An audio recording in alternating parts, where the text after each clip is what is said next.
I wonder who would be worthy of the hammer in our real world if we had one. Probably like Keanu Reeves and Brendan Fraser and Betty White, rest in peace. Dobby, the house elf. And Eddie Munson.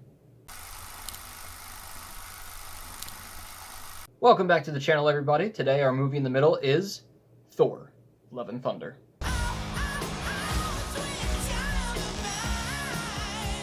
Thor, Love and Thunder is the fourth movie in the Thor franchise, following Thor as he rediscovers himself in the midst of a battle with Gorr the God Butcher. It stars Chris Hemsworth, Natalie Portman, Taika Waititi, Tessa Thompson, Russel Crowe, and Christian Bale. Starting off with the highs, as you probably expected, this movie is very funny, and it is a lot of fun. If you go into it just knowing that this is not connected to really anything else, and it's just its own Thor movie, one of those single one-off hero movies like we got all the way back in the good old days of Phase 1 and 2, you're gonna have a lot of fun with it. But it's really hilarious. Like, every joke I was cracking up at, because it's just a lot of fun, because it's, you have Thor, who now has just weirdly enough become like super funny 24/7, and the Guardians, who I'll get to in a minute about how much they're actually in the movie, but especially with those scenes, both of them together, and then you get Korg and all of these other great characters. It's just hilarious. The amount of things that happen in this movie that are so ridiculous is great. One of the jokes in particular might annoy some people to no end, but I personally thought was very funny. You remember that that video of the screaming goat from like 2013 or something like that? Get ready for that to be in here just like a lot. And the music really goes along with that, because I don't know where this Thor equals 80s classic rock stuff came out of, but I love it. And there's all, like, just so many of those songs throughout the entire movie. It just made it that much cooler. Also, the cinematography. If you've seen the trailers, you know that this movie looks gorgeous. I don't know where this came out of, that Phase 1 and 2, they were both kind of just how movies regularly look. And then Phases 3 and 4, they're like, let's make everything a rainbow, but I'm here for it because it looks awesome. There are so many shots in this movie that look like those cool minimalistic posters that fans make, like fan posters for other movies that are like one or two different colors, but there are a lot of like shadows and a lot of silhouettes and things like that. A lot of those shots in this movie actually look like that. And, you know, when there's color, it's beautiful. When there's a lack of color, it's almost even cooler. When they're fighting Gorr on the planet where like just color is sucked out of everything, it was just super cool to look at, the entire thing. The plot of the movie is also really great. I was really excited for this movie because it seemed like it was getting back to basics. It was just going to be one-off, a single Thor movie. The Guardians are going to be in it for a little bit probably, but mostly it's just going to be Thor rediscovering himself. It was just like a self-love journey, and I was really excited for that. And it didn't disappoint. I wish there was a little bit more of him kind of searching for himself amidst all of the plot that was going on. But there was still a lot of that great stuff. There was a lot of just like, here's what Thor's been up to, and all of these, like, he's been working on himself, and he's finding more about what he wants in his life and what he loves.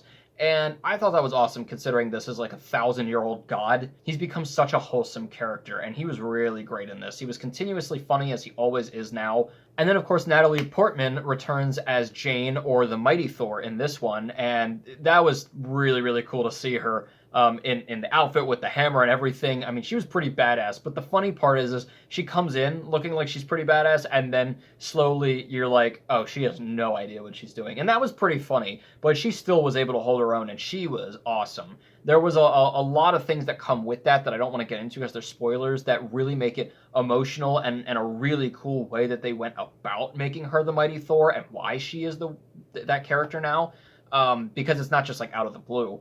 But it was really cool. Their relationship in this one was awesome, because they really, after this time apart, are coming back together and kind of leveling with each other on certain things. And it was the most I really ever cared about their relationship, to be honest. Christian Bale plays the villain, Gorr the God Butcher, and he looks a lot different than he does in the comics, but he is just as creepy. When he actually became like Gorr the God Butcher and became all creepy, man, he was fantastic.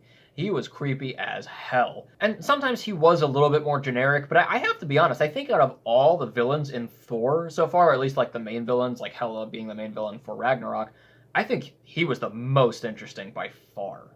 I mean, like, he just whispers everything, and he actually does some pretty sick stuff, considering, like, he's surrounded by a bunch of kids in one scene. He does some really twisted things, and so they really didn't hold back on his character. And he also, like the way he's just gray, and, like, where he lives is all black and white and gray, and just, like I said, all of the aesthetic was awesome. Of course, I would talk about Tessa Thompson, but, like, we already know that she was awesome in Ragnarok. She was awesome again in this. I like how they go into more depth about her character and what happened with her sisters in the battle where she lost all of them and she became the last Valkyrie.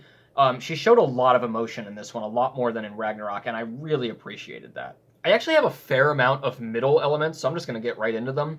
They do something with New Asgard that we saw in Endgame, how they made it, like, on the sea, like, this whole new community.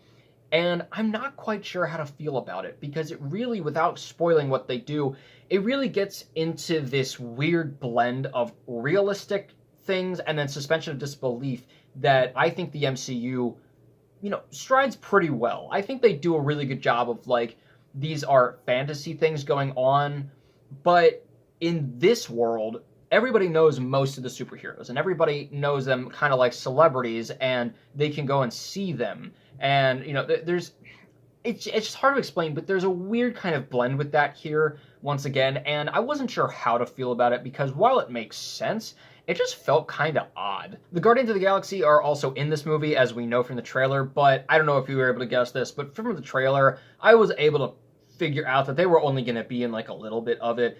And they're right in the beginning, and then they leave. It's not really necessarily spoiler, because the rest of the movie doesn't really have anything to do with that. It made sense that they weren't in this movie because it's mostly his journey, but it was a little disappointing just because after Endgame we were like, oh, cool, they're going to be together. And they were together for like 2 scenes, and then it's like, well, that kind of sucks. Maybe Thor will be in Guardians 3? I don't know. But I would have liked to have seen more of them together. That would have been kind of cool. Also, Christian Bale's villain did a lot of standard villain stuff, like monologuing particularly. He starts monologuing. He starts like this prepared speech about how feeble I am compared to him, how inevitable my defeat is, how the world will soon be his, yada yada. This villain specifically, too, would not do something like that. He is all about, I gotta kill all these people right away. I'm getting rid of them. This is my mission. Kind of like Thanos. And I'm surprised that they did some monologuing and stalling. So this movie kind of, here and there, was a little by the numbers, a little plot convenient stuff, but it was fine. My biggest low with the movie is that while Ragnarok took Thor in a really fun direction, and this continued it, Ragnarok was like, there are some ridiculous things going on here, but it's funny and you can pretty much believe it, especially because they were on other planets. In this one, though, the ridiculousness felt almost more goofy than anything else. Like, not even just ridiculous in a way of that's fun and wow, it's wacky, but like, this was like, there's just some goofy ass stuff going on right now, especially when it came to the scene with all of the gods that we see in the trailer. That was a really fun scene, don't get me wrong. Again, one of those scenes that, like, if you're just going there to have a good time and, have fun with this movie, it's going to be great. But if you are any, like, sort of serious person about mythology, like one of my friends I went to go see this with, Blair Ferry, she was like, they better do this right. And she said that actually, in terms of details, they did do a lot of it very well.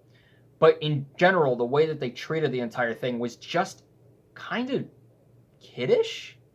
Like, even for the MCU and being like, we're going to be a little more lighthearted, a little funnier, I think they could have taken it a little bit more seriously. It was just kind of odd, especially how they portrayed Zeus, played by Russel Crowe.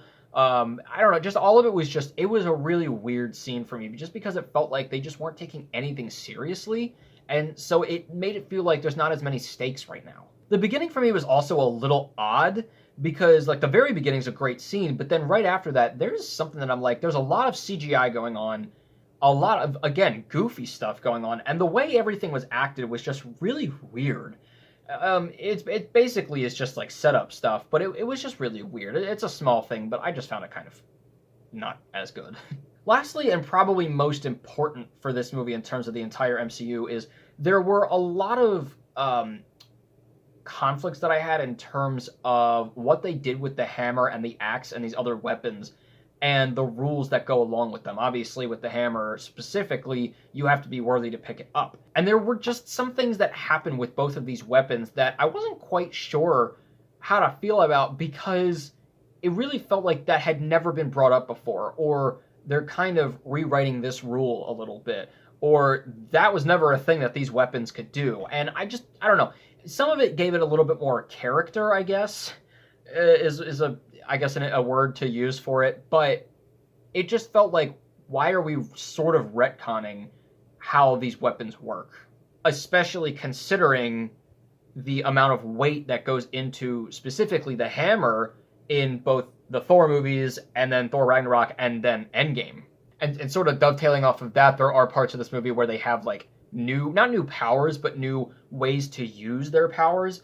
And it's like one of those things that I can't fault them for this, because this is just going to happen. But like, if you could do that in this movie, why didn't you do it in past movies?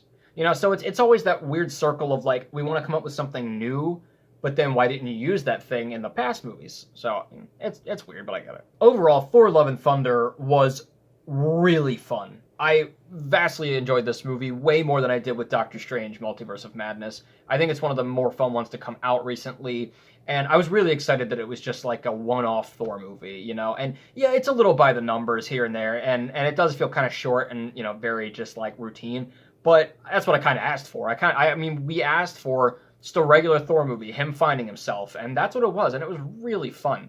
And it had some weird issues here and there, and I don't think it was necessarily as impactful as Ragnarok was in terms of maybe the big MCU, but it was really impactful in terms of the smaller scale stories. The only thing is, and I can't really say why at all, but there are just some things that make me think about the future of the MCU, and I'm just sitting here like, man, they doing too much. Like, are they doing too much? Yeah. At this point, I'm going to say yeah.